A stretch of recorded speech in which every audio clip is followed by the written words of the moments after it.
Hello students, today's class for class 9th chapter 11.2 कर रहे हैं हम। 11.1 अपने आप में इतनी इंपॉर्टेंट एक्सरसाइज नहीं है कि ये एंगल बना के दिखाओ या 1175 का एंगल बनाओ, 90 का बनाओ, 45 का बनाओ। एक्चुअली ये पार्ट बन जाता है हमारे आने वाले क्वेश्चंस का। Not only in 9th 11.2 exercise only and 10th class में भी ये आपका सिलेबस बनेगा। ये आपको 10th क्लास के 11 चैप्टर के मिनिमम 5 मार्क्स और किस्मत अच्छी हुई तो 8 मार्क आपके गेन करवाएगा बोर्ड में। ठीक है, तो अभी तक जो हमने सीखा है इस चैप्टर में वो सीखा है कोनों का समद्विभाजक करना, नंबर 1। नंबर 2, हमने 15 के मल्टीपल सारे एंगल्स बनाने सीखे। आज जो है हम आपको ट्रायंगल्स बनानी सिखाएंगे। अब तक 8th क्लास तक आपने जो ट्रायंगल्स सीखी है ना, वो आपको भी पता है कि एक ट्रायंगल होती है और उसकी 3 साइड्स होती हैं और 3 ही कोण होते हैं। तो इन तीनों कोनों और 3 साइड्स में से अगर हमें, यानी कि टोटल हो गई 6 चीजें, 6 चीजों में से अगर 3 चीजें आपको दे रखी हो तो आप ट्रायंगल बना सकते हो। आज जो है हम आपको नई चीज सिखाएंगे कि सिर्फ साइड और सिर्फ एंगल 6 चीजें, और भी अगर आपको कुछ भी तीसरी चीज दे रखी हो, 2 चीजें तो हो गई, एक एंगल और एक साइड, और तीसरी चीज कोई भी एक हिंट दे रखा हो तो आप ट्रायंगल ड्रॉ कर सकते हो बड़े आराम से। तो let's start question number 1। Exercise का क्वेश्चन नंबर 1 और 5 हम इस में करेंगे इस लेक्चर में। और क्योंकि ये दोनों बिल्कुल एक जैसे हैं, कैसे? आपको क्या दे रखा होगा, एक त्रिभुज एबीसी की रचना कीजिए जिसमें बीसी 7 सेंटीमीटर, यानी कि एक साइड दे दी आपको, एक कोण भी दे दिया, एक एंगल भी मिल गया, और बाकी 2 साइड्स का सम दे दिया। अलग अलग साइड या कोई और एंगल देने की बजाय आपको कोनों का बाकी 2 साइड्स का सम दे दिया। अब हमें ये नहीं पता, क्या पता एक साइड 8 की हो, एक 5 की हो, एक 7 की हो, एक 6 की हो, एक 6.5 की हो, एक 6 लाइक दैट, कुछ भी हो सकता है, हमें नहीं पता। हम with the help of compass और ये करेंगे, और मैं आपको जस्टिफिकेशन भी करवाऊंगी कि ऐसा होने से क्या वाकई में ही सम 13 आता है विदाउट मेजरमेंट। ठीक है, लेट्स स्टार्ट। सबसे पहले हमने क्या करना है, जो हमारा आधार है बीसी, एक रेखाखंड लिया हमने और 7 सेंटीमीटर। अब इस पे, क्योंकि ये बी है और बी पे जो है हमने एंगल बनाना है 75 डिग्री का। 75 डिग्री एंगल बनाने के लिए आप क्या करेंगे ना, ये 11.1 में हम सीख चुके हैं, तो इसके लिए बहुत ज्यादा हमें एक्सप्लेन नहीं करना है। चाहे रचना में चाहे किसी में भी एक रेखाखंड या आधार बीसी 7 सेंटीमीटर खींचा। ठीक है जी, कोण बी बिंदु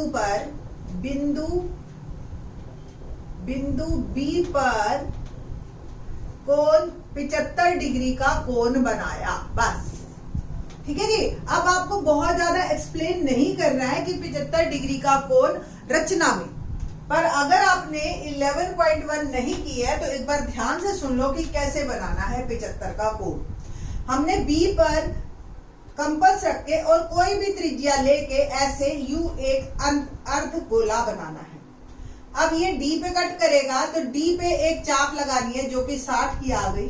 ठीक है, 60 की एक चाप से आपने एक एफ बनाया, एफ और ई से 2 चापे ऊपर की तरफ लगाई, प्रकार उतनी ही खुली रहेगी आपकी। ई पर रखी, एक चाप लगाई, एफ पर रखी, दूसरी चाप लगाई, ये आपका बन गया कोण 90 डिग्री। ठीक है, अब आपको भी पता है कि 75 कोण 60 और 90 के बीच में होता है ना, तो आपने क्या करना है, प्रकार उतनी ही खुली रखिए, ई पर रख के एक चाप और लगाइए, और ये जो जी पॉइंट है ये, इस पे भी एक चाप और लगाइए। कुल मिला के बच्चे को क्लियर है कि मुझे क्या करना है, पहले आपने एक अर्धगोला लगाना है, डी पर ई की चाप लगानी है, ई से 3 चापे इकट्ठी लगा देना, एफ और ये वाली तीनों, और जी पे भी रखी चाप, और ये बन गया मेरा 75 डिग्री का कोण, और इसको हम काफी ऊंचा एक्सटेंड कर देंगे। ठीक है, ये मेरा आ गया एम पॉइंट ले लो आप इसको, ये 75 डिग्री का कोण है, ठीक है जी। तो कोण MBC 75 डिग्री का कोण। अब क्या करनी है नई चीज जो हम आपको बताना चाह रहे हैं, एक बार को मैं थोड़ा सा इसको नीचे की तरफ बना देती हूँ।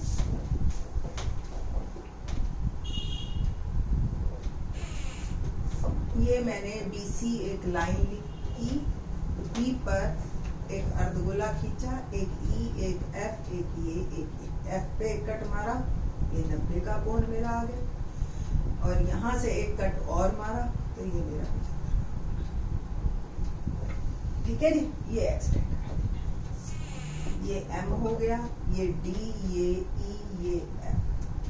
नाउ अब हमने ये जो दो का सम दे रखा है ना, AB प्लस AC 13 सेंटीमीटर, इसको आपने क्या करना है, 13 सेंटीमीटर प्रकार खोलनी है, अच्छी बड़ी खुलेगी प्रकार, B पे रखनी है और एक चाप लगानी है।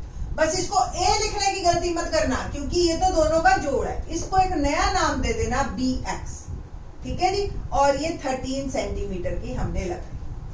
C और X को मिला देना, पहला B से रख के 13 सेंटीमीटर की चाप लगाई, नया पॉइंट आया X, और C और X को मिलाया। B से BX 13 सेंटीमीटर की एक चाप लगाई, XC को मिलाया, X और C का लंब समद्वि भाजक किया। किसी भी रेखा का लंब समद्वि भाजक मैं आपको सिखा देती हूँ, कैसी भी रेखा हो उसका लंब समद्वि भाजक कैसे करना है आपने एक बार सीख लीजिए, आगे से हम डायरेक्ट करेंगे। कोई भी लाइन है, जैसे ये XC है, ठीक है, क्या करना है, आधे से ज्यादा प्रकार खोलनी है। एक बार C पे रखी, एक चाप ऊपर, एक चाप नीचे, प्रकार उतनी ही खुली रहेगी। X पे रखी, एक चाप ऊपर, एक चाप नीचे, और ये आपने ज्वाइन। तो ये एक ऐसी रेखा आएगी जो इसका समद्वि भाजक भी करेगी, यानी कि आधे आधे में बांटेगी, और लंब भी होगी, ठीक है। तो सेम प्रोसीजर हमने X और C पे करना है। कैसे करना है, प्रकार इसकी आधे से ज्यादा खोलनी है, ठीक है जी। एक चाप एक साइड, एक चाप एक साइड, प्रकार उतनी ही खुली रहे। अब उस प्रकार को X पे रख देना, एक चाप ऐसे, एक चाप ऐसे, ठीक है जी। इधर से आपका कट करेगी, तो ये जो आपकी रेखा आएगी, ये आपकी रेखा इस लाइन के लंब भी होगी और समद्वि भाजक भी होगी। अब ये जो लाइन है इसको आप एक्सटेंड करो, और ये हमारी इसको भी कहीं ना कहीं कट करेगी। वो पॉइंट मेरा होगा A। ध्यान देखो, किया इसको, टारगेट यहां आ गया, ठीक है। A यहां मिलेगा आपको इसी लाइन पर, AC को मिला दीजिए, तो ये AC आपकी अपने आप जो है रेखा आएगी। तो मैं इसको नाम दे देती हूं, XC का लंब समद्वि भाजक PQ खींचा,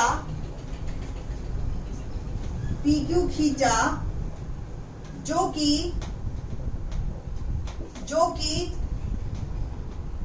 XB को A पर प्रतिच्छेद करती है,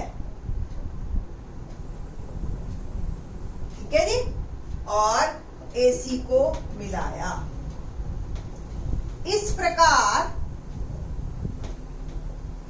इस प्रकार त्रिभुज ABC एक अभिष्ट त्रिभुज है। अभिष्ट मतलब जो हमसे मांगी थी, क्या मांगी थी कि एक ऐसी त्रिभुज बनाओ जिसका आधार 7 सेंटीमीटर हो, एक कोण 75 डिग्री हो, और बाकी दो भुजाएं जो है आपकी जोड़ 13 सेंटीमीटर। यहां पे आपका क्वेश्चन खत्म होता है। बट अभी दिमाग में ना कुछ रह जाता है, जब तक क्लैरिटी ना हो ना, तो वो चीज याद होने भी बड़ी भारी हो जाती है कि क्या करना था। एक्चुअल में बेटा जी हमने ये जो लाइन है, देखो ये दोनों का जोड़ 13 था, ये जो AX है ये यहां ले आए, तभी तो इन दोनों का जोड़ आया, ये तो वही है। ये कैसे प्रूव करोगे कि ये और ये लाइन दोनों बराबर है?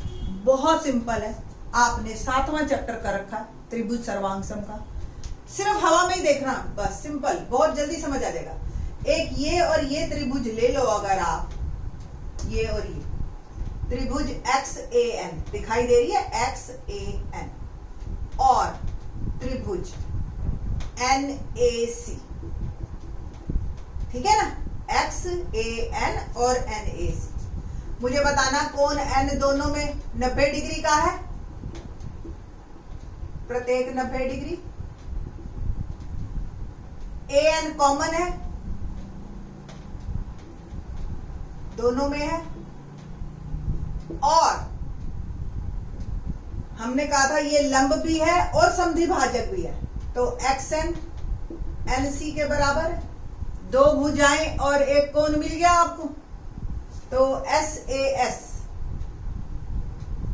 त्रिभुज XAN सर्वांग सम त्रिभुज NAC के बाय SAS, दो भुजाएं एक कोण क्राइटेरिया। और अगर ये बराबर है तो क्या AX AC के भी बराबर होगा। हैंस प्रूव्ड कि जितना ये टुकड़ा है उतना ही ये टुकड़ा है। अगर इन दोनों का जोड़ 13 है तो इन दोनों का जोड़ भी 13। बिना नापे हमने बताया है ये बात, है ना, with the help of geometry. देखिए ज्योमेट्री कितनी यूजफुल है, कितनी कैलकुलेटिव है कि जो काम आप नाप के नहीं कर सकते ना, वो काम भी ये कर देती है। तो अगर आप एंजॉय करोगे अगर आप इसको समझ के चल रहे हो, ठीक है। तो ये था हमारा क्वेश्चन नंबर 1 और इसकी जस्टिफिकेशन भी, ठीक है। नाउ क्वेश्चन नंबर, एक बार को मैं 5th और करवाना चाहूंगी इसी में ही, कि भी 5th बहुत ही आसान है। Let's do.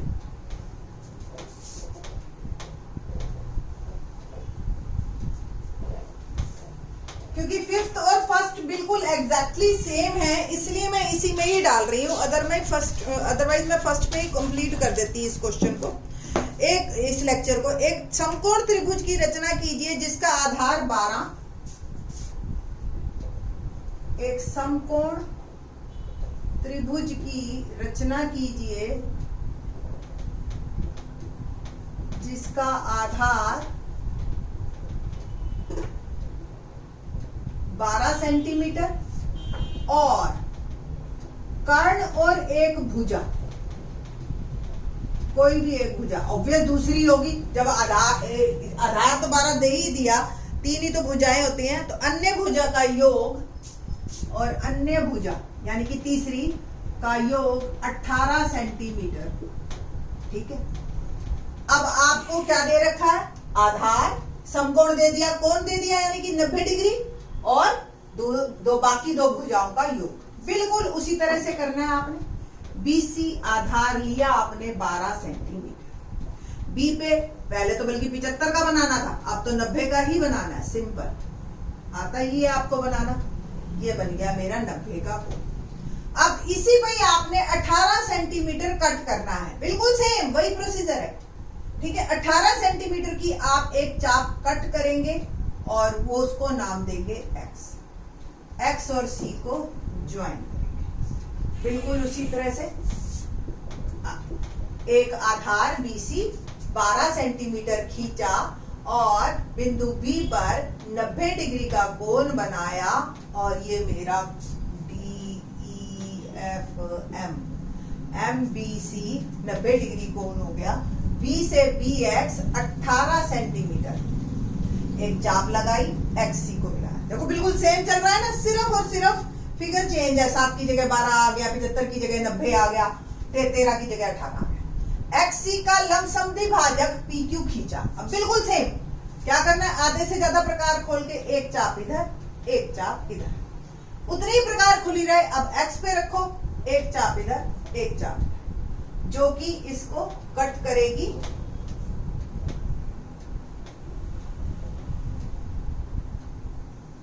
ठीक है जी, PQ नाम दे दिया मैंने इसका, और ये PQ कहीं ना कहीं इसको A पे भी कट करेगी और AC को मिलाया। सिंपल जस्टिफिकेशन बिल्कुल सेम वैसा ही है, कोई जरूरत नहीं है आपको दोबारा से शो करने की, क्योंकि अभी तो हमने वैसे मांगते नहीं है स्कूल में। ये तो मैं आपको समझाने के पर्पज से बताया था कि कैसे ये त्रिभुज है। आपको ये देखो, दो चीजें तो हम ही दे रहे हैं, 90 भी और ये बराबर भी।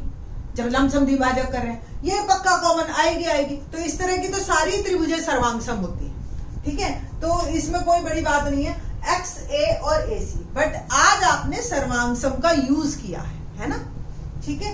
तो आपने एक्स सी का लमसम विभाजक पी क्यू खींचा जो एक्स बी को ए पर प्रतिच्छेद करती है, ए सी को मिलाया और इस प्रकार त्रिभुज ए बी सी एक अभिष्ट त्रिभुज है। देखिए बन गई ना एक त्रिभुज मेरी ए बी सी, जिसका एक कोण 90 का समकोण, आधार 12 और बाकी दो भुजाएं यानी कि कर्ण और अन्य भुजाएं का जोड़ 18 है। ठीक है जी। तो इस तरीके से आपकी ये वाला क्वेश्चन कंप्लीट होता है। पहला और पांचवा एग्जैक्ट सेम है। और सेकंड और थर्ड में हम देखेंगे कि जब आधार दे रखा हो, एंगल दे रखा हो और आपको दे रखा हो दोनों का डिफरेंस। ठीक है। अब डिफरेंस में क्या होता है कि x माइनस वाई और y माइनस एक्स दोनों में फर्क आता है। सम में तो कोई दिक्कत नहीं, इसका दिस प्लस दिस है या दिस प्लस दिस हो, कोई फर्क नहीं पड़ता। बट माइनस में दो तरह के क्वेश्चन बनेंगे आपके। ठीक है, अगले वीडियो में हम देखेंगे। होप सो आपको समझ आएगा। थैंक्स।